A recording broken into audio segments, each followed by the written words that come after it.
साथियों, जब talent, dedication, determination और स्पोर्ट्समैन स्पिरिट एक साथ मिलते हैं, तब जाकर कोई चैंपियन बनता है।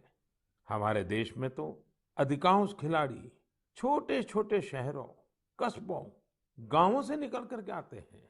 टोक्यो जा रहे ओलंपिक दल में भी कई ऐसे खिलाड़ी शामिल हैं जिनका जीवन बहुत प्रेरित करता है। हमारे प्रवीण जाधव जी के बारे में आप सुनेंगे तो आपको भी लगेगा कि कितने कठिन संघर्षों से गुजरते हुए प्रवीण जी यहाँ पहुंचे हैं। प्रवीण जाधव जी महाराष्ट्र के सातारा जिले के एक गांव के रहने वाले हैं। वो आर्चरी के बेहतरीन खिलाड़ी हैं। उनके माता पिता मजदूरी कर परिवार चलाते हैं और अब उनका बेटा अपना पहला ओलंपिक्स खेलने टोक्यो जा रहा है। ये सिर्फ उनके माता पिता ही नहीं, हम सभी के लिए कितने गौरव की बात है। ऐसे ही एक और खिलाड़ी हैं हमारी नेहा गोयल जी। नेहा टोक्यो जा रही महिला हॉकी टीम की सदस्य हैं। उनकी माँ और बहनें साइकिल की फैक्ट्री में काम करके परिवार का खर्च जुटाती हैं। नेहा की तरह ही दीपिका कुमारी जी के जीवन का सफर भी उतार चढ़ाव भरा रहा है। दीपिका के पिता ऑटो रिक्शा चलाते हैं और उनकी माँ नर्स हैं। और अब देखिए, दीपिका अब टोक्यो ओलंपिक्स में भारत की तरफ से एकमात्र महिला तीरंदाज है। कभी विश्व की नंबर 1 तीरंदाज रही दीपिका के साथ हम सबकी शुभकामना है। साथियों, जीवन में हम जहां भी पहुंचते हैं, जितनी भी ऊंचाई प्राप्त करते हैं, जमीन से ये जुड़ाव हमेशा हमें अपनी जड़ों से बांधे रखता है। संघर्ष के दिनों के बाद मिली सफलता का आनंद भी कुछ और ही होता है। टोक्यो जा रहे हमारे खिलाड़ियों ने बचपन में साधनों संसाधनों की हर कमी का सामना किया, लेकिन वो डटे रहे, जुटे रहे।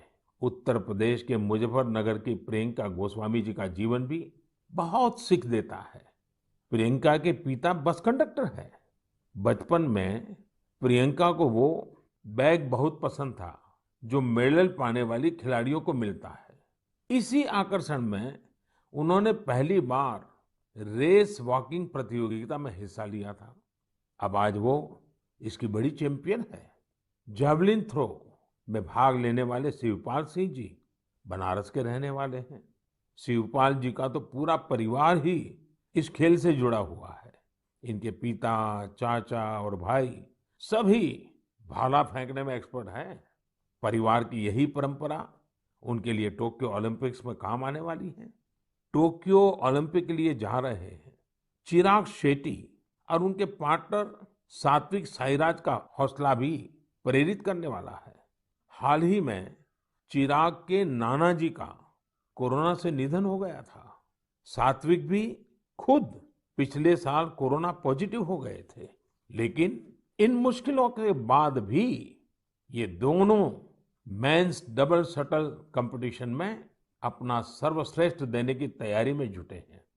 एक और खिलाड़ी से मैं आपका परिचय कराना चाहूंगा। यह है हरियाणा के भिवानी के मनीष कौशिक जी। मनीष जी खेती किसानी वाले परिवार से आते हैं। बचपन में खेतों में काम करते करते मनीष को बॉक्सिंग का शौक हो गया था। आज ये शौक उन्हें टोक्यो ले जा रहा है। एक और खिलाड़ी हैं सीए भवानी देवी जी। नाम भवानी है और ये तलवारबाजी में एक्सपर्ट है। चेन्नई के रहने वाली भवानी पहली भारतीय फेंसर है जिन्होंने ओलंपिक में क्वालिफाई किया है।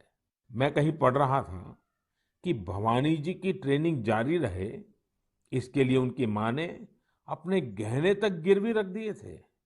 साथियों, ऐसे तो अनगिनत नाम है, लेकिन मन की बात में मैं आज कुछ ही नामों का जिक्र कर पाया हूँ। टोक्यो जा रहे हर खिलाड़ी का अपना संघर्ष रहा है, बरसों की मेहनत रही है। वो सिर्फ अपने लिए ही नहीं जा रहे, बल्कि देश के लिए जा रहे हैं।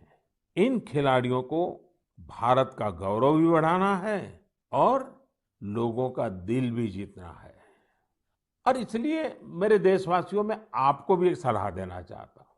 हमें जाने अनजाने में भी हमारे इन खिलाड़ियों पर दबाव नहीं बनाना है, बल्कि खुले मन से इनका साथ देना है।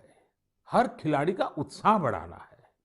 सोशल मीडिया पर आप हैशटैग चीयर फॉर इंडिया के साथ अपने इन खिलाड़ियों को शुभकामनाएं दे सकते हैं। आप कुछ और भी इनोवेटिव करना चाहें तो वो भी जरूर करें। अगर आपको कोई ऐसा आइडिया आता है जो हमारे खिलाड़ियों के लिए देश को मिलकर करना चाहिए, तो वो आप मुझे जरूर भेजिएगा। हम सब मिलकर टोक्यो जाने वाले अपने खिलाड़ियों को सपोर्ट करेंगे। Cheer for India, cheer for India, cheer for India.